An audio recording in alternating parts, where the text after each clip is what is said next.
കാരണം ഇതുപോലെയാണ് നമ്മുടെ വിൻഡ്രോ കമ്പോസ്റ്റിംഗ് യൂണിറ്റിൽ നമ്മുടെ വേസ്റ്റുകൾ വരുന്നത്. ആ വേസ്റ്റ് നമ്മൾ ഇതുപോലെ ബെഡ് ആക്കി പ്രിപ്പയർ ചെയ്തിട്ടാണ് നമ്മൾ ഈ കമ്പോസ്റ്റിംഗ് ചെയ്യുന്നത്.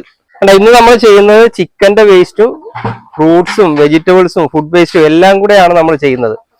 നോക്കുക, കാരണം ചിക്കന്റെ വേസ്റ്റ് ആണ്. നമുക്ക് ഇതുപോലെ ചിക്കൻ ഷ്രെഡ് ചെയ്യുന്ന ഏരിയയിൽ ഒരുപാട് വേസ്റ്റുകൾ വരും.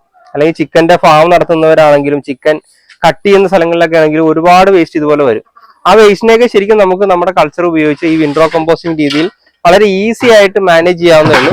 നമ്മൾ ഇത് വളരെ ശാസ്ത്രീയമായിട്ട് പഠിച്ചു കഴിഞ്ഞാൽ മാലിന്യ സംസ്കരണം എന്ന് പറയുന്നത് യാതൊരുവിധ ബുദ്ധിമുട്ടും ഇല്ലാതെ നമുക്ക് കേരളത്തിൽ നടപ്പാക്കാൻ പറ്റുന്നതാണ്. ഇതൊക്കെ നമ്മുടെ പേപ്പർ വേസ്റ്റുകളാണ്. ഈ പേപ്പർ വേസ്റ്റുകളൊക്കെ നമുക്ക് ഈ കമ്പോസ്റ്റിങ്ങിന് വളരെ നല്ല രീതിയിൽ ഉപയോഗപ്പെടുത്താവുന്നതാണ്. കാരണം പേപ്പർ എന്ന് പറയുന്നത് വുഡ് പൾപ്പാണ്, നമുക്ക് നല്ല രീതിയിൽ കാർബൺ കിട്ടുന്നതാണ്.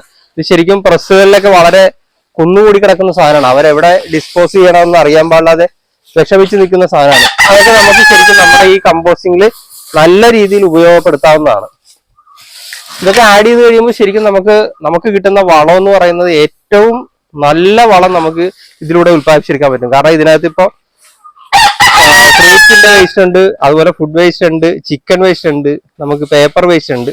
ഏറ്റവും നല്ല CN റേഷ്യോ ഉള്ള കാർബൺ നൈട്രജൻ റേഷ്യോ ഉള്ള വളം ഉത്പാദിപ്പിക്കാനായിട്ട് ശരിക്കും നമുക്ക് ഇതിലൂടെ സാധിക്കുന്നതാണ്. ഈ വേസ്റ്റ് ഇടുമ്പോൾ നമ്മൾ പ്രധാനമായിട്ട് ശ്രദ്ധിക്കേണ്ട കേസ് എന്ന് പറഞ്ഞാൽ ഇതുപോലെ മിക്സ് ചെയ്ത് ഓരോ ലെയർ ബൈ ലെയർ ആയിട്ട് നമ്മൾ ഇടാനായിട്ട് ശ്രദ്ധിച്ചു കഴിഞ്ഞാൽ നമുക്ക് ഏറ്റവും നല്ല കമ്പോസ്റ്റിംഗ് പ്രോസസ്സ് അവിടെ നടക്കും. കാരണം ഏറ്റവും ഫാസ്റ്റ് ആയിട്ട് കമ്പോസ്റ്റിംഗ് നടക്കും. ഈ വേസ്റ്റ് ഇട്ട സമയത്ത് നിങ്ങൾ ശ്രദ്ധിച്ചിട്ടുണ്ടാവും. കാരണം ഈ വേസ്റ്റ് വരുന്ന സമയത്ത് നമ്മൾ ഇടുന്ന സമയത്തുമൊക്കെ ഒരുപാട്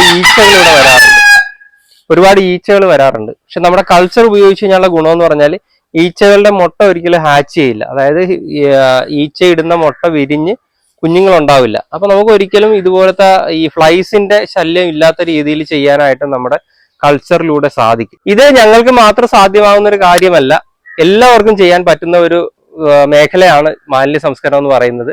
അപ്പൊ ഈ മാലിന്യ സംസ്കരണം നമ്മൾ ശാസ്ത്രീയമായിട്ട് പഠിച്ചാലാണ് നമുക്ക് ഇതുപോലെ വളരെ ക്ലീൻ ആൻഡ് നീറ്റ് ആയിട്ട് ചെയ്യാൻ സാധിക്കുന്നതാണ്. അതിന് വേണ്ടിയിട്ട് ശരിക്കും agri point school of waste management നമ്മൾ ഇതിന്റെ ട്രെയിനിങ് പ്രോഗ്രാം കണ്ടക്ട് ചെയ്യുന്നുണ്ട്. ഈ ട്രെയിനിങ് പ്രോഗ്രാം അറ്റൻഡ് ചെയ്ത് കഴിഞ്ഞാൽ നിങ്ങൾക്ക് ഇത് എങ്ങനെയാണ് ഈ വേസ്റ്റ് മാനേജ്മെന്റ് ചെയ്യേണ്ടതെന്നുള്ളതിനെ പറ്റി കൃത്യമായി പഠിക്കാൻ സാധിക്കുന്നതാണ്. അങ്ങനെ പഠിക്കാൻ താല്പര്യമുള്ളവർക്കും നമ്മുടെ ഈ പ്രോഡക്റ്റിനെ പറ്റി അറിയാൻ താല്പര്യമുള്ളവർക്കും താഴെ കാണുന്ന നമ്പറിൽ കോൺടാക്ട് ചെയ്യാവുന്നതാണ്.